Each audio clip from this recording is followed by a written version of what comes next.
저는 지난 3년 동안 국내 주식에는 별로 관심이 없어서 투자를 하고 있지 않은데요. 그런데 며칠 전에 유튜브 댓글로 솔 미국 배당 다우존스에 대해서 말씀해주시는 분들이 많아서 솔 ETF에 대해 관심을 갖게 되었습니다. 조금 알아보니까 솔 ETF가 한국형 슈드로 불려지고 있었고 연금 저축계좌와 연계하면 좋다는 의견이 꽤 있었는데요. 오늘 영상에서는 슈드에 직접 투자하는 것이 나은지 아니면 연금 저축계좌에서 솔 ETF에 투자하는 것이 나은지 알아보도록 하겠습니다. 저도 지금 투자하고 있는 슈드에 대해서는 분석을 많이 했었는데요. 솔 미국 배당 다우존스 같은 경우는 처음 보는 ETF라서 어떤 특징을 가지고 있는지 한번 알아봤습니다. 솔 ETF는 신한자산 운용에서 만든 ETF고 슈드와 동일하게 미국의 다우존스 US 디비던드 100 인덱스를 추종하는 상품인데요. 이 지수 같은 경우는 미국에 있는 기업들 중 펀더멘털이 강하고 일관된 배당금을 지급하고 있는 대표 종목 100개에 분산 투자하는 전략을 가지고 있습니다. 솔 같은 경우는 22년 11월에 상장을 했기 때문에 아직 1년이 채 되지 않은 ETF인데요. 그래서 시가 배당률도 1분기를 연으로 환산해서 대략적으로 계산을 했고요. 운용 수수료는 0.05%로 매우 저렴하게 공시되어 있습니다. 솔은 분기 배당을 지급하는 슈드와는 다르게 월 배당을 지급하고 있기 때문에 매달 배당금을 받기를 원하는 분들이 좋아할 것 같은데요. 그렇다고 해서 슈드가 분기 배당이라서 문제가 될 건 없고요. 1분기에 받은 배당금을 3개월로 나눠서 사용하면 되기 때문에 잘 분배하면 월 배당과 동일하게 운영할 수가 있습니다. 그리고 솔이 상장했을 때는 시장이 하락장이어서 배당금을 재투자하지 않은 현재 주가 수익률은 마이너스고요. 아직은 운용기간이 짧아서 데이터가 부족하긴 하지만 슈드와 같은 지수를 추종하기 때문에 현재까지는 굉장히 서로 유사하게 구성이 되어 있는 것을 확인할 수가 있습니다. 슈드와 솔의 구성 종목 탑10을 보면 완전히 동일한데요.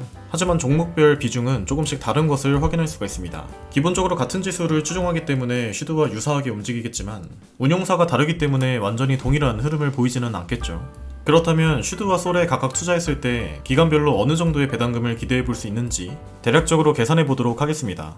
참고로 솔 ETF 같은 경우는 일반 계좌에서 매수하는 것은 슈드에 직접 투자하는 것보다 유리한 점이 전혀 없기 때문에 연금 저축계좌에서 매수하는 것으로 가정했습니다. 연금 저축계좌는 인출할 때까지 과세이연 혜택이 있어서 매년 발생하는 배당금에 배당 소득세를 떼지 않고 비과세로 재투자할 수 있는데요. 그래서 복리 효과를 더 극대화할 수 있는 장점이 있습니다. 반대로 일반 계좌에서 매수할 경우에는 배당 소득세를 떼고 재투자를 하기 때문에 상대적으로 연금 저축계좌에 비해서는 복리 효과가 떨어지게 됩니다. 따라서 미국 슈드에 직접 투자하는 경우와 연금 저축계좌에서 솔 ETF를 매수하는 것을 기준으로 계산을 해보도록 하겠습니다. 일단 연금 저축계좌는 1년 납입 한도가 1,800만원이 있기 때문에 월 50만원, 100만원, 150만원 세 가지 기준으로 비교해보도록 하겠습니다. 우선 솔 ETF가 슈드 퍼포먼스를 따라간다고 가정했기 때문에 시가 배당률은 각각 3.6%로 동일하게 맞췄습니다. 그리고 둘 다 배당 성장률을 10%로 설정하고 10년 평균 물가 상승률도 2%로 반영을 했습니다. 우선 매달 50만원씩 연 600만원을 꾸준히 적립한다고 했을 때 슈드에 직접 투자하는 것보다는 연금 저축계좌로 솔 ETF를 매수하는 것이 과세이연 덕분에 복리 효과를 더 많이 얻는다는 것을 알 수가 있었는데요. 투자한 지 10년 차가 되면 직접 투자했을 때는 24만원의 배당금을 받게 되지만 연금 저축계좌로는 28만원의 배당금을 받게 됩니다. 그리고 투자한 지 20년 차가 되면 슈드에 직접 투자하는 경우는 86만원의 배당금을 받을 수가 있고요. 연금 저축계좌로는 약 100만원의 배당금을 받을 수가 있습니다. 연금 저축계좌는 아무래도 배당 소득세를 떼지 않고 비과세로 재투자를 할 수 있다 보니까 복리 효과도 그만큼 빨라지는 것을 볼 수가 있었는데요. 대략적으로 연금 저축계좌가 직접 투자에 대비해서 15에서 20% 정도 배당금 격차가 나는 것을 알 수가 있었습니다. 다음으로 월 100만원씩 연 1200만원을 투자했을 때를 비교해보면 다음과 같은데요. 당연하겠지만 배당금의 격차가 계속 15에서 20% 정도의 차이를 유지하면서 연금 저축계좌를 활용하는 것이 더 유리하다고 확인할 수가 있었습니다. 투자한 지 10년 차가 되면 슈드에 직접 투자하는 경우는 매달 47만원의 배당금을 받을 수가 있고 연금 저축계좌에서 솔 ETF를 투자하는 경우는 56만원의 배당금이 나오는 것을 확인할 수가 있었습니다. 그리고 15년 차에는 각각 94만원과 111만원의 배당금을 받을 수가 있고 25년 동안 장기 투자를 했을 경우에는 각각 299만원과 352만원의 배당금을 받을 수가 있습니다. 이때가 되면 거의 50만원 가까이 배당금의 차이가 나는 것을 알 수가 있죠. 이번엔 연금저축계좌 납입 한도인 1,800만원을 채우는 경우를 비교해 보겠습니다. 일단 1,800만원을 12개월로 나누면 매달 150만원씩 투자를 해야 하는데요. 그렇게 10년 동안 투자를 하면 슈드에 직접 투자했을 때는 매달 71만원의 배당금을 받을 수가 있고요. 연금 저축계좌는 83만원의 배당금을 받을 수가 있습니다. 그리고 20년차가 되면 각각 257만원과 302만원, 25년차가 되면 448만원과 527만원으로 둘의 배당금 격차가 70만원까지 벌어지는 것을 확인할 수가 있는데요.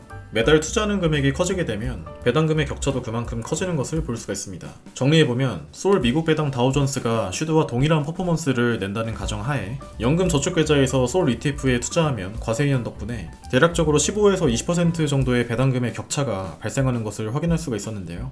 그렇다면 제 생각에는 여러가지 투자 전략이 있을 것 같긴 한데 일단 대략적으로 3가지 경우로 요약을 해봤습니다.